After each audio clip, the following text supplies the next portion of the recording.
listen, I'm gonna ask you a question. I need you to answer me right. When I ask you who's your next governor, you gonna tell me Spanberger, right? So I'm gonna ask you real quick. Who's your next governor? I said, who's your next governor? I can't hear you in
Sing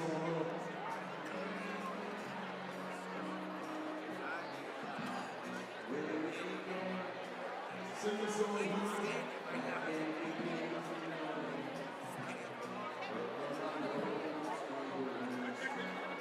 if you know the song, stand up on this board. You know the board.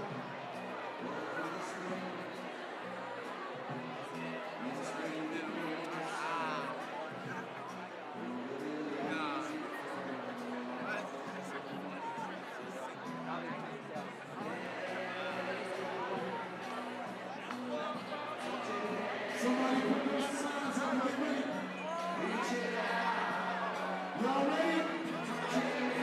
Stand up and say it. 1, 2, 3, say it.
Hampton Roads.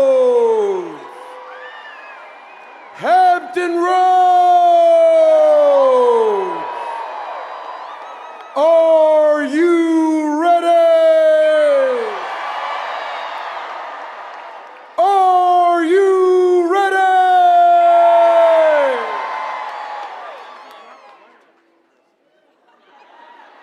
Abigail Spanberger formally announcing she is running to become Virginia's governor in 2025. Abigail Spanberger has set up a run for the 75th governor of Virginia. Abigail Spanberger wants to become the first woman to become the governor of Virginia. More than 40,000 Virginians, from Abington to Accomack to Arlington and everywhere in between, have signed our petitions. That's 4 times as many signatures as required. Abigail Spanberger turns in 40,000 signatures, collected by what she says were more than 1,300 campaign volunteers. She's about to kick off an 8-day, 40-stop bus tour. Hundreds of supporters gathered at her alma mater, J.R. Tucker High School in Henrico. The bus rolled into the Virginia Museum of Transportation. Spanberger's bus tour continues today in Southwest Virginia, making stops in Blacksburg, Roanoke, and Martinsville. We need to be talking to voters about the specific plans we have to make the Commonwealth more affordable, to strengthen our schools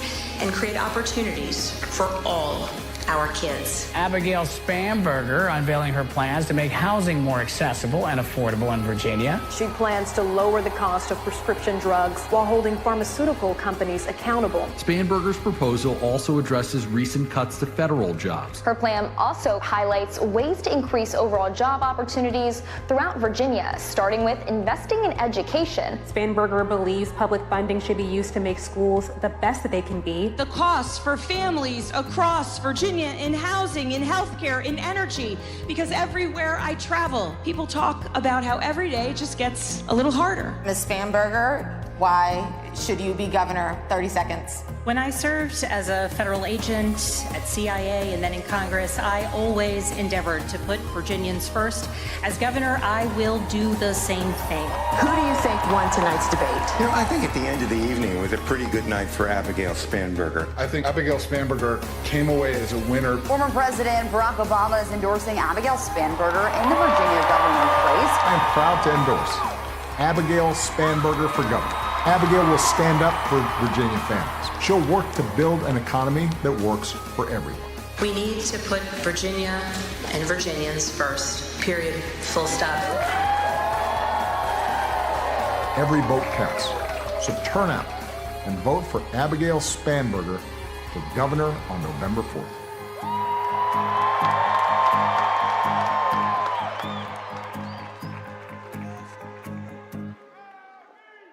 The next governor of the Commonwealth of Virginia, Abigail Spanberger!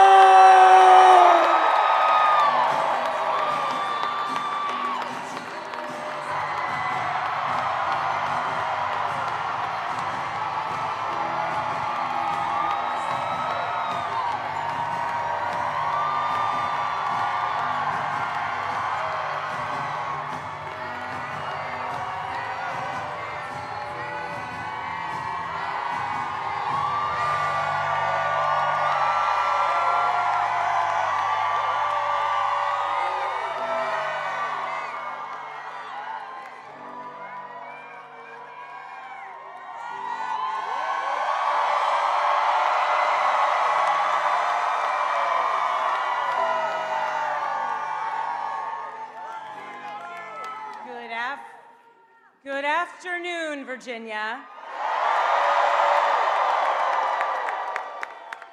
I am Abigail Spanberger, and I am excited that we are going to win in 3 days.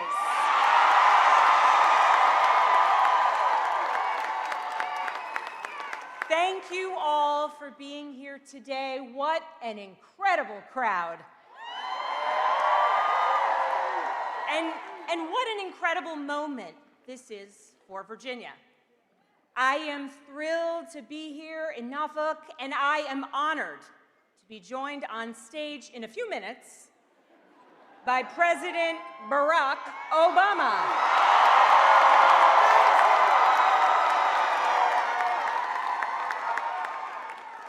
On Tuesday, we are going to send a message. A message that Virginia is turning the page. So let me ask you, is Virginia ready for leadership that puts our Commonwealth first? You know, we are approaching the end of a nearly 2-year-long journey. Almost 2 years of campaigning across every corner of this beautiful Commonwealth. From Farmville to Fairfax, from Wytheville to Woodbridge, and from Pennington Gap to Portsmouth, P-Town's in the house.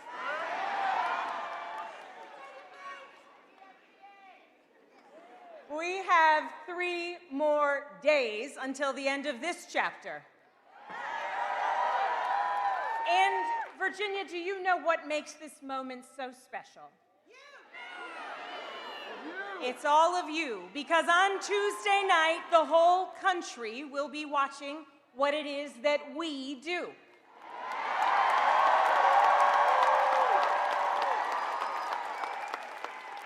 This is our moment, and I cannot wait to see what we do with it. Looking out at this amazing crowd, I see so many friends I grew up with here in Virginia, friends from my time serving in Congress representing Virginia's 7th District, and friends I have made across our Commonwealth as I have been running for governor. It is amazing to think about the journey that we have taken together, and as I ask for Virginians to put their trust in me as our next governor, I would like to tell you why I am running. It is because I want to serve Virginia.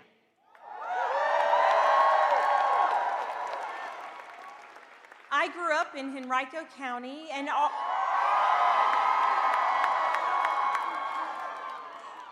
our house was a house of service. My father, an Army veteran and then a career law enforcement officer. My mother, a nurse and a volunteer and advocate in all things. They always used to say there is no higher calling than service to our country. And I grew up knowing that I wanted to follow in my dad's footsteps. And I did. First, as a federal agent working narcotics cases, going after child predators, cracking down on money launderers.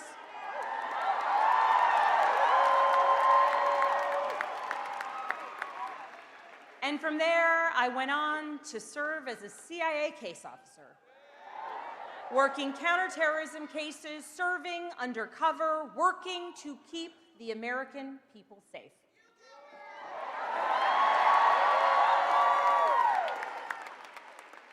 Every day, my colleagues and I came together to work on behalf of the American people, and we were focused on a mission, keeping the American people safe. But this mission, focus, this commitment to country, it isn't unique to me or to my family. It is ingrained in so many Virginia families. It is part of Virginia's story. Virginia is where American democracy was born.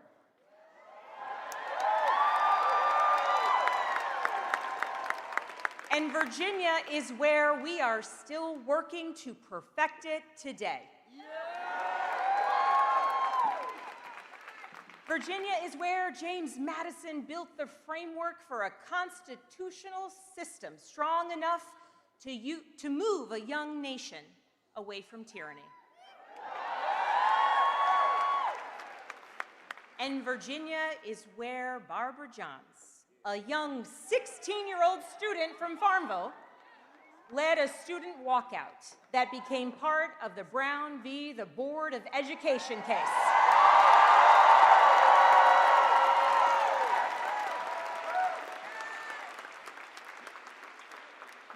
Virginia has been and Virginia will be an example for the rest of the country. And come Tuesday, the eyes of all Americans will turn to see the results of this election. And once again, like we always do, Virginia will show leadership. Virginia will set an example. And that is what I love about our Commonwealth. And it is why my husband Adam and I are so proud to call Virginia our home.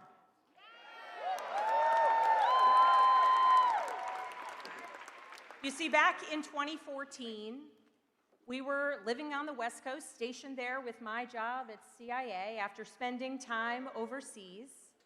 And we were getting ready to bid on our next post. And with CIA, you can go anywhere in the world. And so we said to our oldest daughter, we have 3 beautiful, amazing daughters, and we said to our oldest daughter, who was in kindergarten at the time, where do you think we should go? We pulled out a globe. We said, what do you think? Kenya, England, where should we go? We can go anywhere. Where should we bid? And she said, Virginia. And we said, no. No, with Mommy's job, we can't go back to Virginia. And she said, well, why wouldn't we go to Virginia? Everyone we love lives in Virginia. And so we decided to pivot from a path of service to country to service to community, because she was right. Everyone we love lives in Virginia.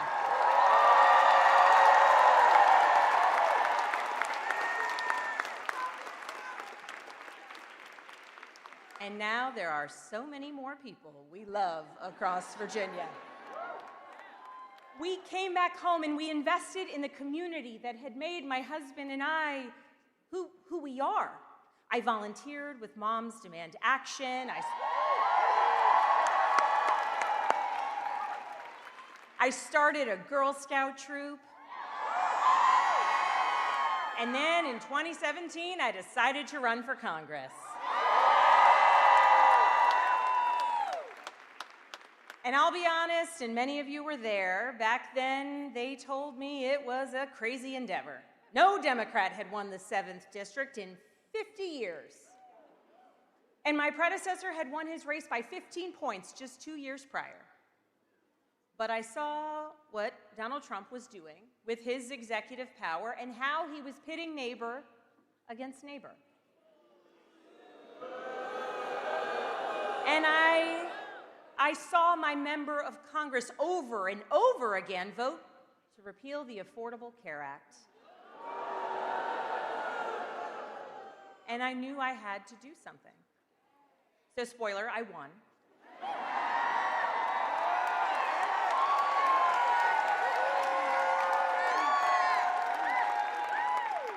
And then I won again. And then again. And while I was serving in Congress, I worked with anybody and everybody to deliver results for the people of my district. I worked to lower drug costs and the price of insulin, to combat the fentanyl crisis, to support our nation's veterans, and to finally get more than 50,000 Virginia public servants, retired teachers, firefighters, police officers, and federal employees the Social Security benefits they had been denied.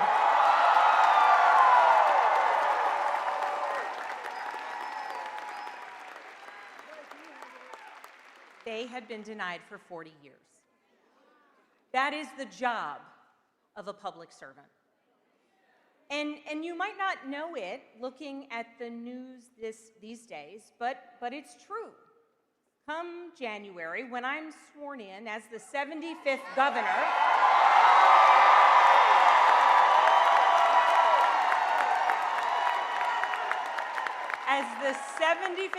of Virginia, that's what I will do. I will continue to serve Virginians, working with everybody and anybody to do right by all of you and our neighbors across Virginia.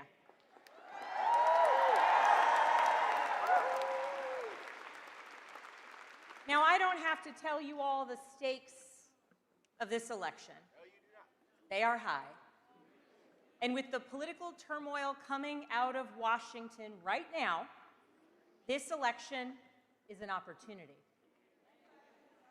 Because in just 3 more days, when the polls close, Virginia voters can and will send a message. Amid the recklessness and the heartlessness coming out of Washington, Virginia can and will flip statewide seats from red to blue.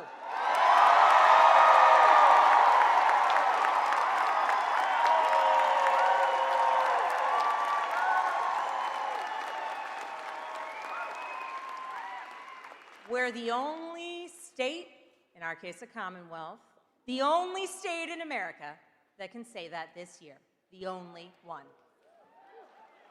And we have critical elections on Tuesday for the House of Delegates.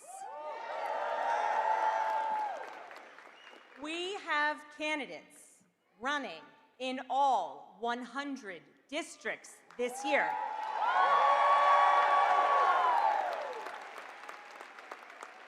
And we have truly amazing candidates to get excited about this year. In every corner of our Commonwealth, we have people who want to serve their communities, who want to bring the voices of their neighbors to Richmond. In every corner of the Commonwealth, there is a Democrat running for a House of Delegates.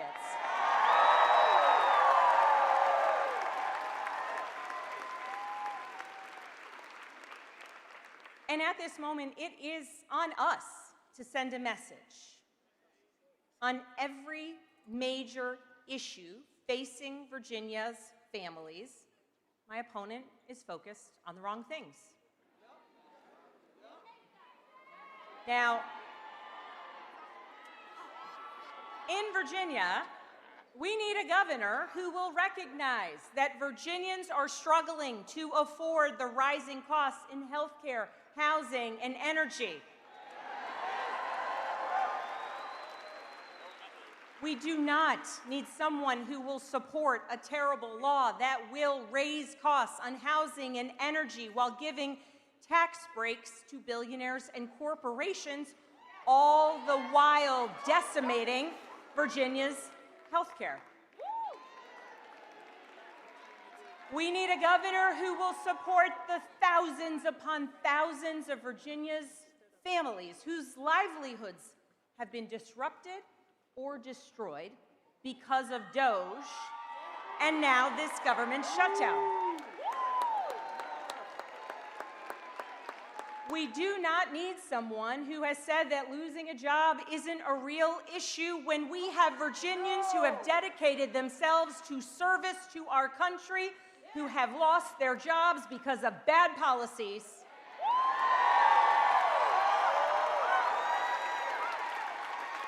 And a reckless administration. We need a governor who will speak up when careless, chaotic, reckless economic policies out of Washington hurt our economy, raising costs for families, making it harder for small business owners to survive, and crushing Virginia's farmers. We do not need someone who has been in lockstep with this administration every step of the way.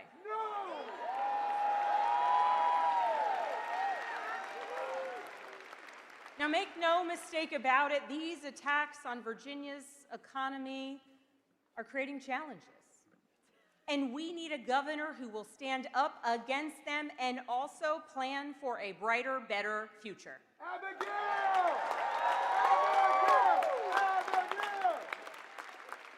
So, Virginia, my fellow Virginians, let me be as clear as I possibly can be. I will always stand up for Virginia families. I will always work to grow our economy. And I will always put Virginia, not a president, not a party, first.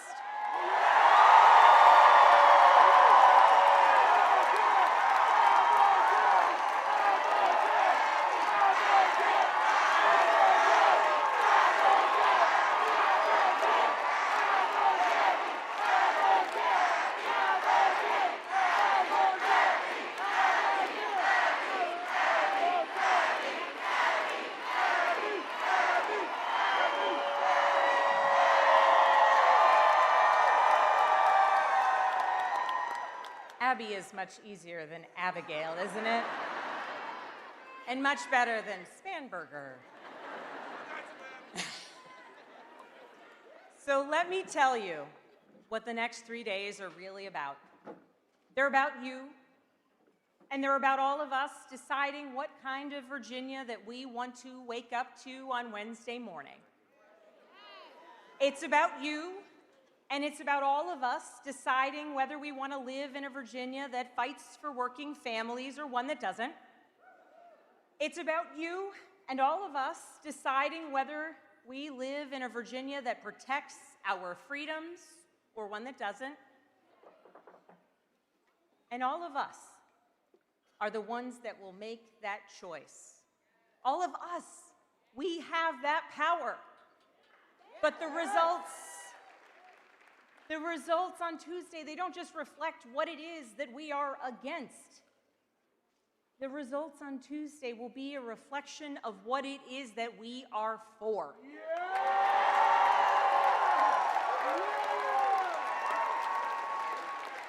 Because throughout this campaign, I have released detailed blueprints for Virginia's future.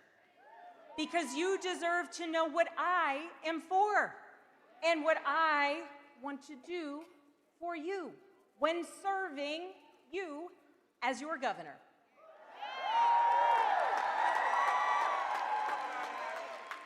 Because Virginians deserve a governor with a plan to work every day to lower costs for Virginia families. And I have my Affordable Virginia plan to lower healthcare costs, to lower energy costs,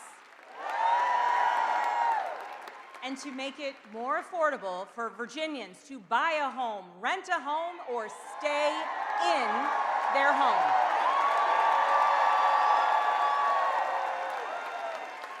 You deserve a governor who will make sure our public schools are the very best in the nation. I have 3 daughters in Virginia public schools. This is personal to me, and it is personal to so many of us. And that's why my Strengthening Virginia Schools plan will make sure that every parent, grandparent, or somebody who knows and loves a child will know that we are setting our kids up for success.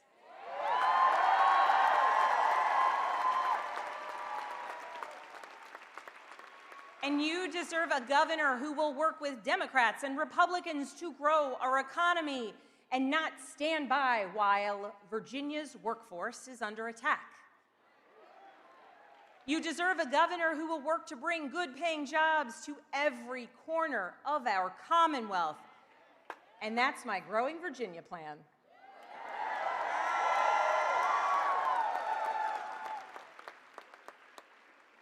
They aren't just talking points. They're actionable policies that I am ready to implement on day one. And I know how to get it done by bringing people together, by leaving the rhetoric at home, and by never forgetting that our mission is to serve Virginia.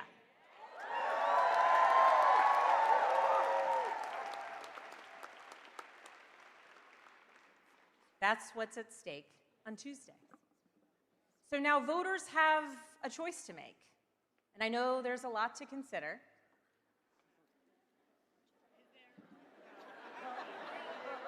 Here's the truth. The contrast in this campaign, it's not just about policy. It's also about approach. In Congress, I worked with Democrats and Republicans to get results for Virginia families. I had bills signed into law by a Republican president and a Democratic president. And year after year, I was ranked as the most bipartisan member of Congress from Virginia.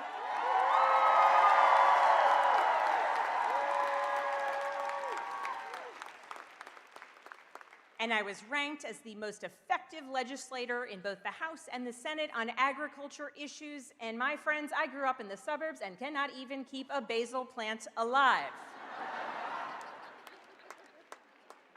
But my approach is to work with people. My approach is to endeavor to understand what is working and make it better, and what is broken and try and fix it.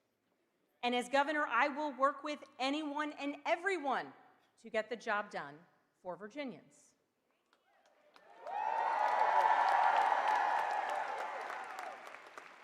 That is what I have done my entire career. And that is the commitment to service and to mission that I believe all Virginians deserve. Yeah!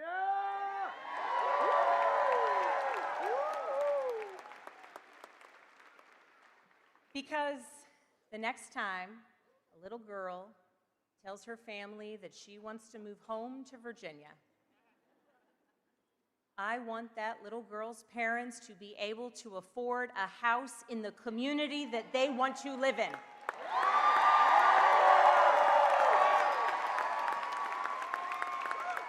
I want her parents to have jobs that will allow them to provide for their family.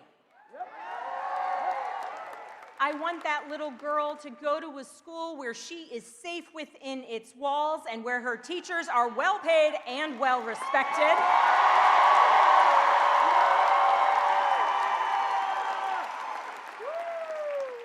I want that little girl to grow up in a community where the air is safe to breathe and the water is clean to drink.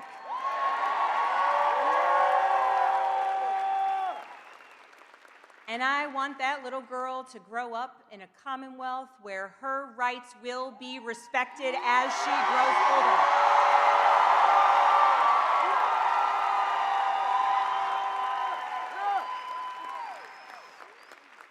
And I want that little girl and every child across Virginia to know that any dream they may have is theirs for the making, because we, all of us, we did the work to make it so. And that is the Virginia that we are growing to build together.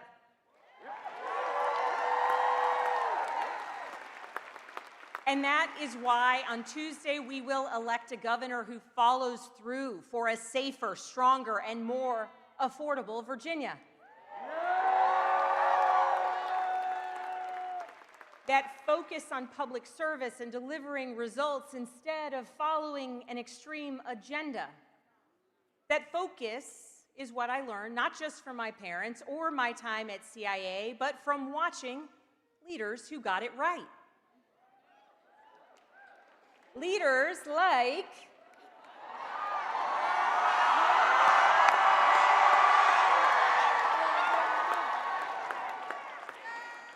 a certain former president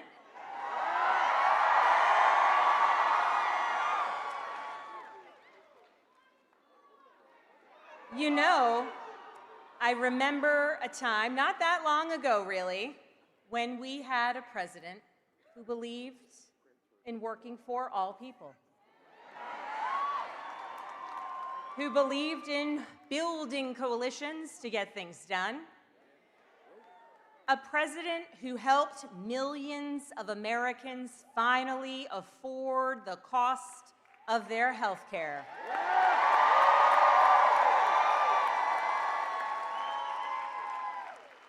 A president who worked to bring Americans together instead of tearing us apart. A president whose approach to governance, his temperament, and his way of doing serious work with dignity and purpose and joy is a model for all of us.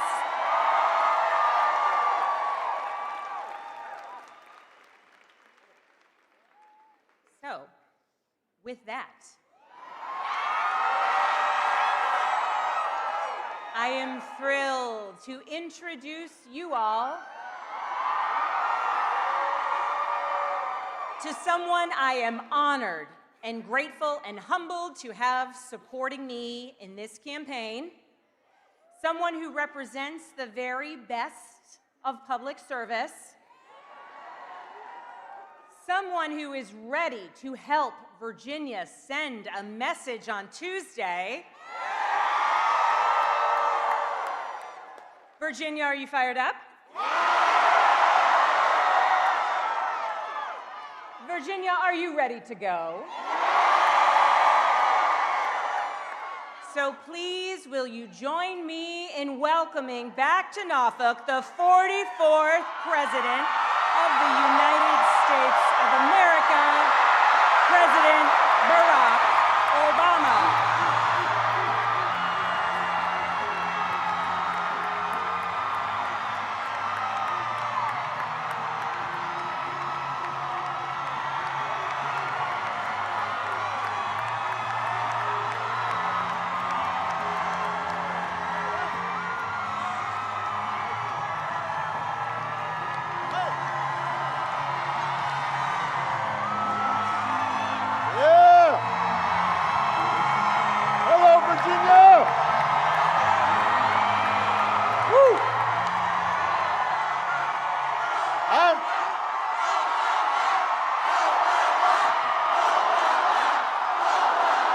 Thank you. All right. Man, I'm fired up too. I am definitely ready to go. It is good to be back in Virginia. It's good to be back in Norfolk. The last time I campaigned,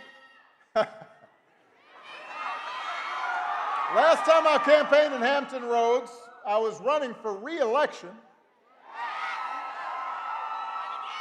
And I know I have not aged a bit.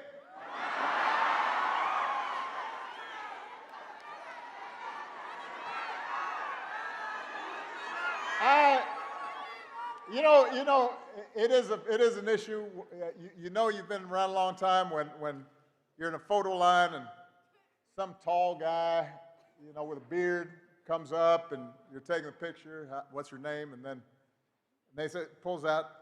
He says, "This picture I want to show you. This is you holding me as a baby."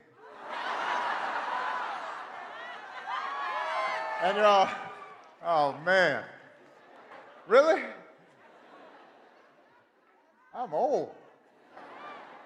But I am here today for a very important reason.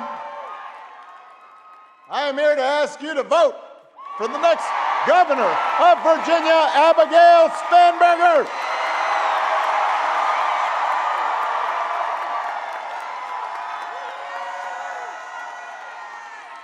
If you have not voted yet, make a plan to vote on Election Day, November 4th. Just visit abigailspanberger.com/vote. You can find out where to vote. You can also find a drop box for your mail ballot. And then you've got to get all your friends and your family to make a plan to vote. Because in 3 days, just 3, no more than 3, just 3.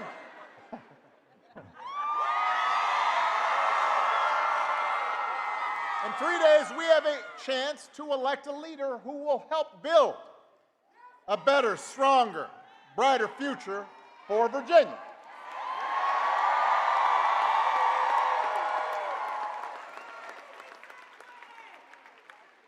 Si se puede. And Lord knows we need that light. We need that inspiration. Because let's face it, our country and our politics are in a pretty dark place right now. it's hard to know where to start. Because every day, this White House offers up a fresh batch of lawlessness and recklessness and mean-spiritedness and just plain craziness.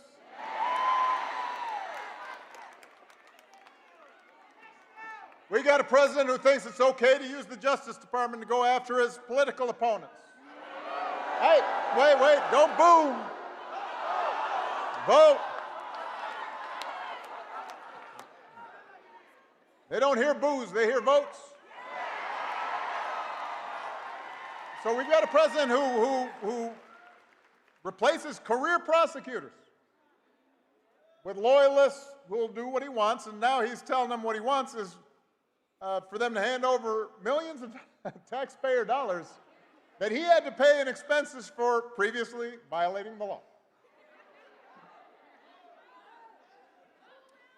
We've got a commander-in-chief who fires decorated officers because he thinks they might be more loyal to the Constitution than they are to him.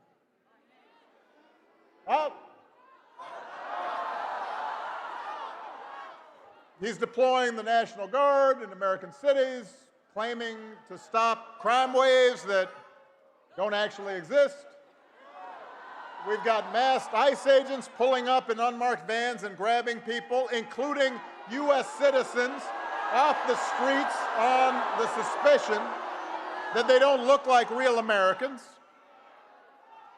We've got an HHS secretary who opposes proven science and promotes quack medicine.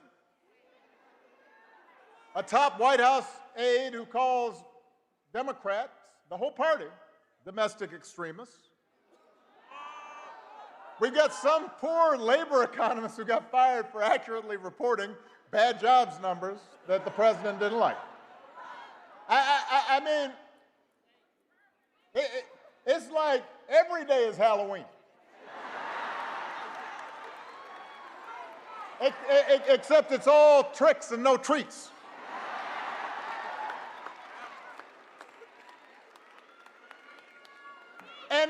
And here's the thing. It's not as if we didn't see some of this coming. I will admit it's worse than even I expected, but I did warn y'all. I did. You can run the tape. And by the way, he warned you too, because he said what he was going to do. But the fact is, there were plenty of people who voted for Trump and the Republicans anyway. And it wasn't because they wanted to give up the right to free speech or see our public health systems torn down, but because they were understandably frustrated with inflation and gas prices and the difficulty of affording a home and worries about their children's future, and so they were willing to take a chance. Now, 9 months later, you got to ask yourself, has any of that gotten better? Is the economy working better for you? Because it sure has gotten better for Trump and his family. You know, since he's been in office, the whole crypto business and other ventures have made hundreds of millions of dollars, including from foreign nationals and rich folks investing because they want to stay in the president's good graces. The economy has been really good for some of Trump's billionaire pals and for finance bros and well-connected corporations who've seen their tax bills go down and don't have to worry about all these pesky regulators anymore. But for ordinary families, costs haven't gone down, they've gone up, partly thanks to this shambolic tariff policy. Young people trying to get a start in life are having a tougher time than ever finding a job. Entry-level hiring is down 16% from last year. Hundreds of thousands of federal employees, including a lot of people here in Virginia have lost their jobs to pay for those billionaire tax cuts. We're talking about people who have dedicated their lives to public service, who make the country work. Healthcare premiums for millions of people are about to double or even triple next year. Meanwhile, the government is shut down, and the Republicans who currently are in charge of Congress, they're not even pretending to solve the problem. They have not even been showing up to work. Not in session. Where are you? What are you doing? And as for the president, he has been focused on critical issues like paving over the Rose Garden so folks don't get mud on their shoes, and gold plating the Oval Office and building a $300 million ballroom. So Virginia, here's the good news. If you can't visit a doctor, don't worry. He will save you a dance. And if you don't get an invitation to the next White House shindig, you can always watch the festivities and all the beautiful people on Truth Social.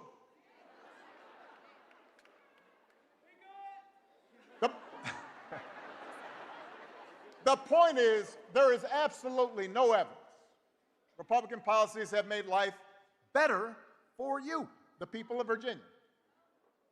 I mean, they've devoted enormous energy to trying to entrench themselves in power and punishing their enemies and enriching their friends and silencing their critics.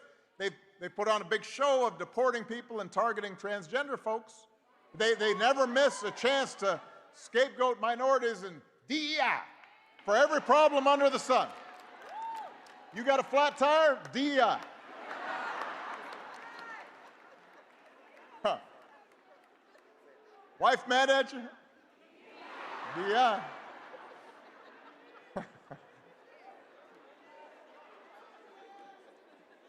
What they have not devoted energy to is helping you. They have not put forward serious proposals to lower housing costs or make groceries more affordable. They haven't improved our schools. They haven't made health care more accessible. They haven't shortened your commute or prepared young people for the future where AI might take their job.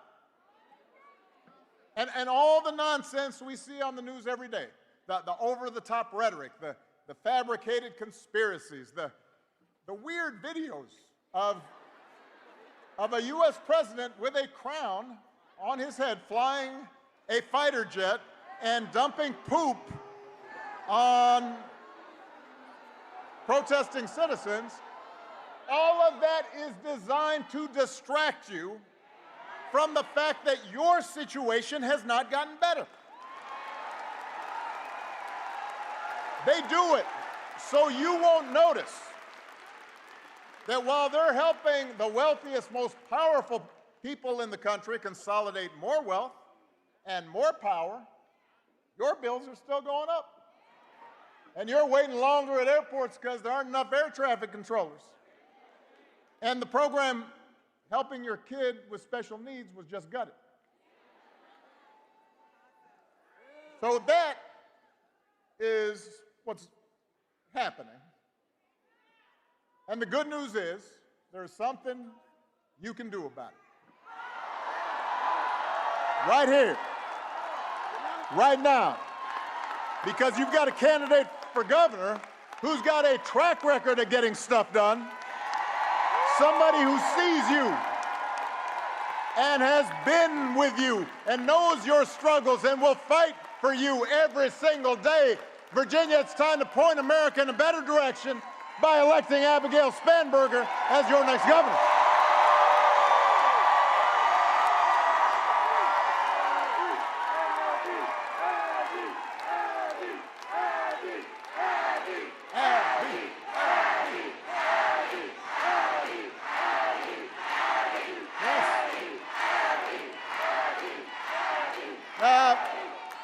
Now, listen, Abigail doesn't go around bragging about herself all the time, talking about how I'm great. But she's great.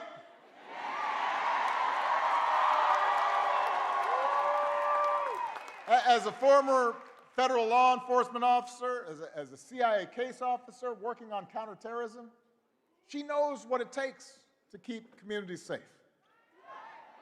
As the mom of 3 kids in Virginia public schools, you know she cares about helping every child and helping every teacher succeed. As a member of Congress, she was a workhorse, not a show horse, fighting to lower prescription drug costs, giving veterans the support they deserve. Abigail does not just say the right thing. As your governor, she will do the right thing.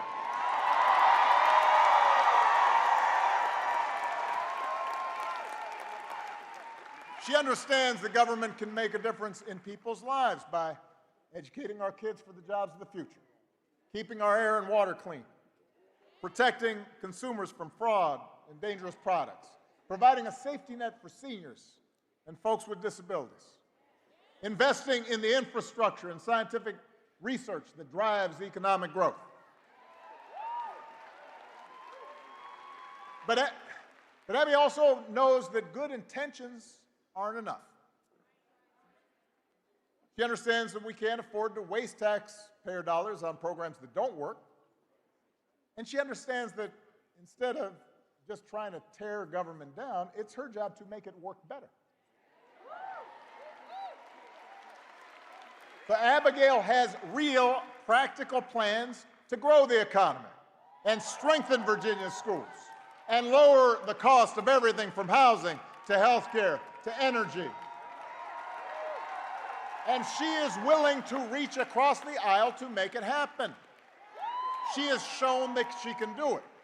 Abigail is ranked as the most bipartisan member of Congress from the Commonwealth. She's had bills signed into law by both President Trump and President Biden. That is not easy to do. And Abigail doesn't just believe in working with everybody, she also believes, and this is really important, in listening to everybody, whether they voted for her or not. Because she knows that if we want to make progress on the things that we care about, we have to be able to disagree without calling each other nasty names or demonizing each other.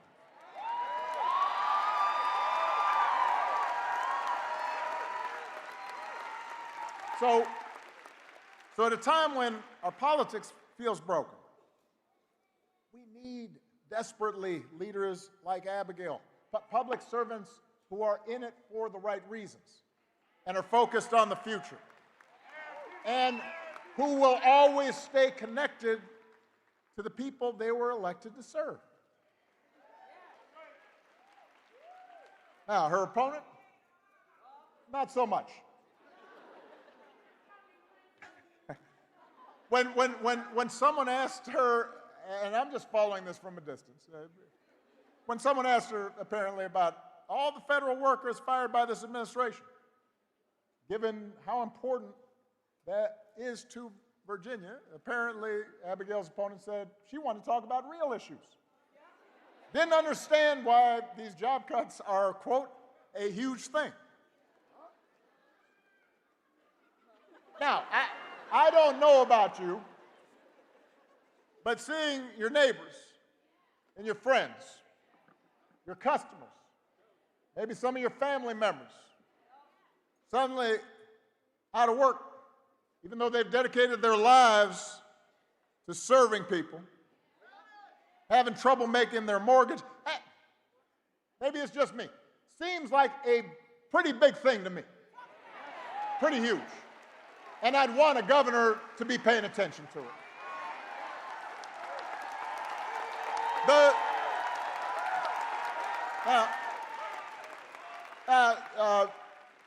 Abigail's opponent does seem to care a lot about what Trump and his cronies are doing, and she's praised the Republican tax law that would raise the cost of health care and housing and energy here in Virginia. She supported bills that would strip funding from Virginia public schools. She says she's morally opposed to protecting reproductive rights, says she will do everything in her power to cut off access to abortion. Virginia, you don't need a governor who puts party and ideology ahead of the people she was elected to serve. You deserve a governor who will think for herself and work for you. A governor who will create jobs and not cut them, and who will lower costs instead of raising them, and who will bring people together instead of dividing them, and who will do what's right for the people of Virginia, no matter what anybody in Washington thinks. You deserve a governor like Abigail Spanberger.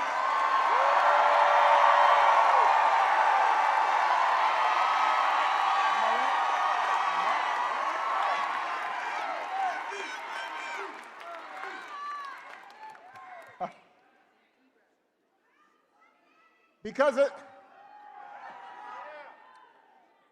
I'm going to bring it down here for a second.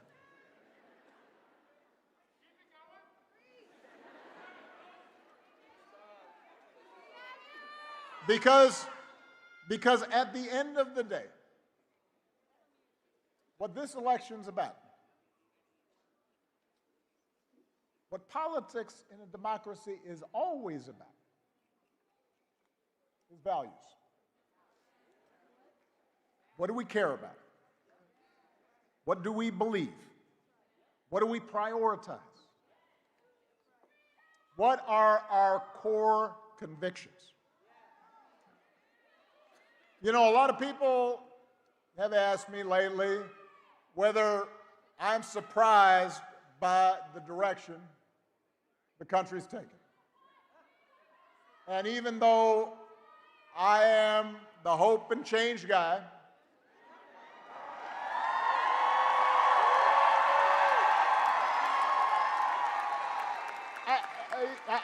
I try to be honest with them. So I say, yes, there are things I am worried about. I am worried about how quickly basic democratic rules and norms have been weakened. I'm worried about how willing Republicans in Congress have been to surrender their role as members of a co-equal branch of government, refusing to buck the president even when they know he's out of line. Even when a lot of them will privately admit that power is being abused in ways that will hurt their constituents and hurt the country. I worry about a Supreme Court that, so far at least, has shown no willingness to check this administration's excesses, even when those actions break legal precedent and seem to defy the bedrock principle that no one is above the law. I worry about the growing concentration of economic power in this country, with just a handful of mega billionaires and companies controlling what we see and what we hear. And I worry about how much that economic power distorts the political process. I worry about how readily not just business leaders, but others with influence in law firms and universities have been willing to bend the knee to this president's autocratic impulses to avoid retribution or protect profits or simply to avoid controversy. And I worry sometimes how we've come to accept this as normal. But what I also tell people when they ask me about this, what I also try to remind them, is that America's always had competing stories about who we are and what this nation stands for. The first story says, we the people, just means some of us. That in order to qualify, you have to be the right color, or come from the right family, or worship in the right way, or have enough money. It says that even though we got rid of a king, there's still a caste system in America, a pecking order of who makes decisions and who obeys, who gets opportunity and who is obliged to serve. And it's a story that's policed by fear and force. It tries to convince people that For their group to win, another group has to lose. That if somebody doesn't look like you or think like you or practice religion exactly the same way you do, they must be a threat to your way of life, and they need to be put in their place. And that's how Donald Trump thinks about America. Make America great again by putting the people like him back in charge, even if they don't know what the hell they're doing. Now, but here's the thing. That story is not new. That's the oldest story in the book. It's not even uniquely American. For most of human history, that's the way society's worked. There was somebody on top and somebody on the bottom.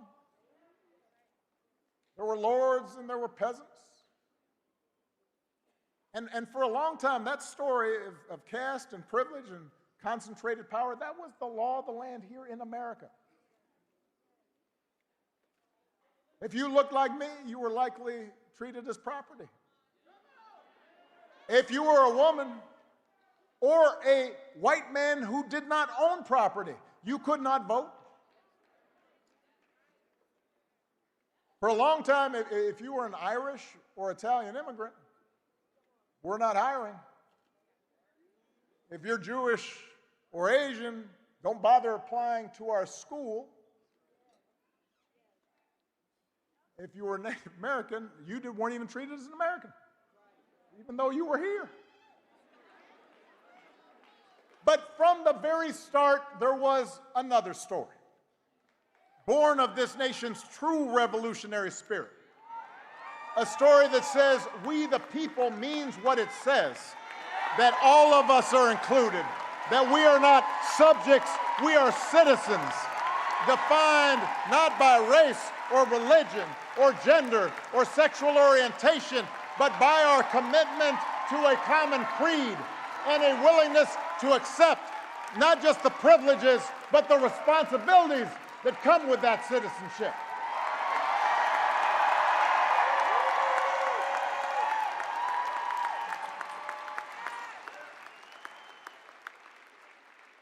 That's what made the American experiment unique. That's what made us special. And through generations of struggle and sacrifice, through the faith of abolitionists and the struggle of suffragists, through a civil war and civil rights protests, through union organizing drives and government reforms and investment in public education, we moved closer to those founding ideals. And in the process, we inspired the world. And that's the story I believe in, Virginia. I believe in an America in which we all deserve equal protection under the law and nobody is above the law.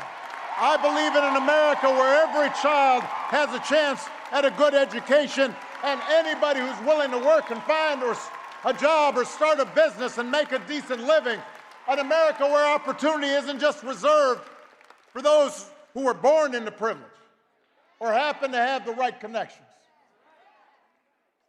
I believe in an America where we don't fear each other, but look out for each other. And if we want that story to continue, if we believe in that better story, we need leaders who believe in it too.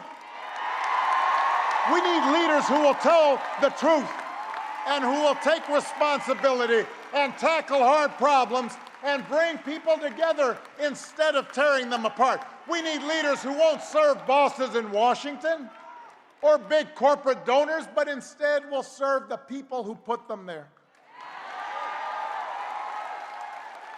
Virginia, we need leaders like Abigail Spanberger.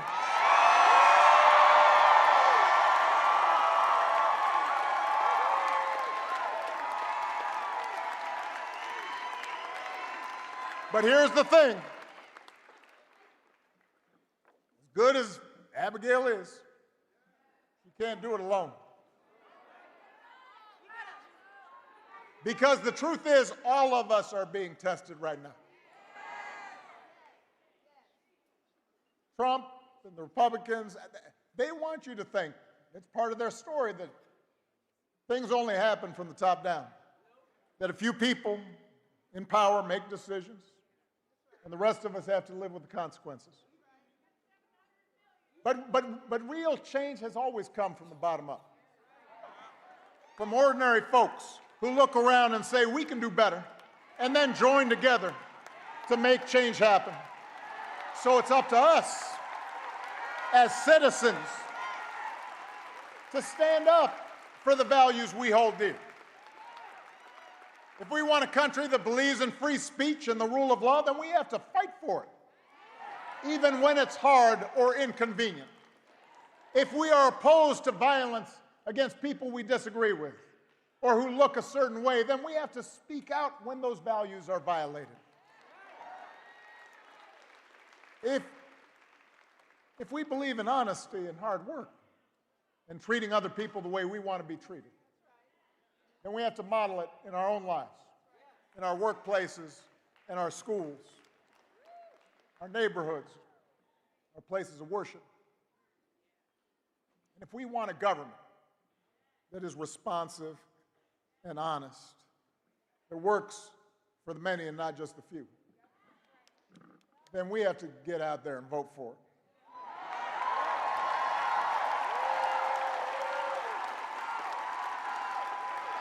When I think back to a year ago, I remember talking to some people, even some folks who were friends of mine, who would say, you know what, this election doesn't matter all that much. That whoever the next president ended up being, it wasn't going to matter to them. If nothing else, the last 9 months should have cured us of that idea. Because the stakes are now clear. We don't need to speculate about the dangers to our democracy. We don't need to wonder about whether vulnerable people are going to be hurt or ask ourselves how much more coarse and mean our culture can become. We've witnessed it. Elections do matter. And they matter for you. People in power may be counting on your citizens. They want you to think there's nothing you can do. Nothing to stop them. Because they know it, once that thought worms into your head, they've won. But if there's one thing history has taught us, it is the most important office in a democracy is not president or even governor, it's the office of citizen. We all have more power than we think.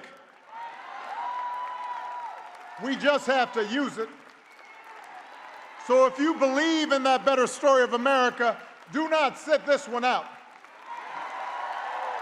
Vote for leaders like Abigail who believe it too, leaders who care about your freedoms and will fight for your rights, and who will go to work every day to try to make your life just a little bit better. And then get your friends and family members, your neighbors and co-workers to vote too. Because if we do that, not only will we elect Abigail Spanberger your next governor, you won't just put Virginia on the path to a brighter future.